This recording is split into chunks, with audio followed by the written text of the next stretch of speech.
वक्त चाहे कितना भी लगे, सच एक दिन जरूर सामने आता है। झूठ, छल और कपट कुछ समय के लिए जीतते हुए दिखाई दे सकते हैं, लेकिन समय से बड़ा न्यायाधीश कोई नहीं होता। जो दूसरों के लिए गड्ढा खोदता है, अक्सर वही एक दिन उसमें स्वयं गिर जाता है। इसलिए कभी भी किसी की मजबूरी, विश्वास या सच्चाई का फायदा मत उठाए, क्योंकि कर्म का हिसाब बहुत शांत रहता है, लेकिन कभी गलत नहीं होता। जीवन हमें हर दिन कुछ न कुछ सिखाता है। कई बार हम देखते हैं कि गलत लोग आगे बढ़ रहे हैं और सच्चे लोगों को संघर्ष करना पड़ रहा है। उस समय मन में प्रश्न उठता है कि क्या सच की कोई कीमत नहीं।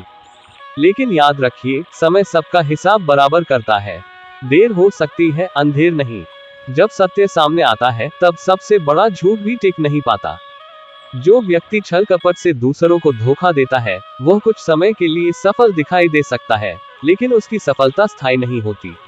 एक दिन उसकी अपनी ही चाल उसके सामने आ जाती है और वही जाल जो उसने दूसरों के लिए बुना था, उसका अपना रास्ता रोक देता है। यही प्रकृति का नियम है और यही कर्म का न्याय है। इसलिए अपने जीवन में ईमानदारी, सच्चाई और विनम्रता को अपनाएं। किसी का दिल मत दुखाए, किसी के विश्वास को मत तोड़िए और किसी के साथ अन्याय मत कीजिए।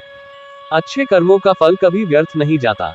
यदि आज आपका समय कठिन है, तो धैर्य रखिए, अपने कर्म करते रहिए।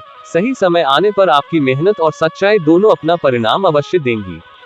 एक और बात हमेशा याद रखिए, कद्र करना सीखिए।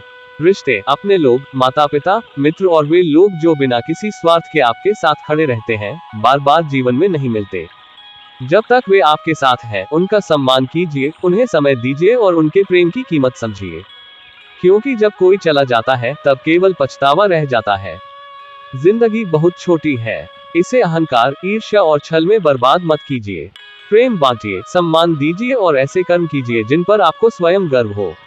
याद रखिए, इंसान की पहचान उसके शब्दों से नहीं, बल्कि उसके कर्मों से होती है। इसलिए आज से एक संकल्प लीजिए, न किसी के साथ छल करेंगे, न किसी का बुरा चाहेंगे। सत्य, धैर्य और अच्छे कर्मों के मार्ग पर चलेंगे, क्योंकि अंत में जीत उसी की होती है जो सच्चाई का साथ नहीं छोड़ता। वक्त चाहे कितना भी लगे, सच जरूर सामने आता है, और जो दूसरों को छलता है, वह एक दिन अपनी ही चाल में फंस जाता है। इसलिए अपनों की कद्र कीजिए, अच्छे कर्म कीजिए और विश्वास रखिए कि समय हर व्यक्ति को उसके कर्मों का उचित फल अवश्य देता है।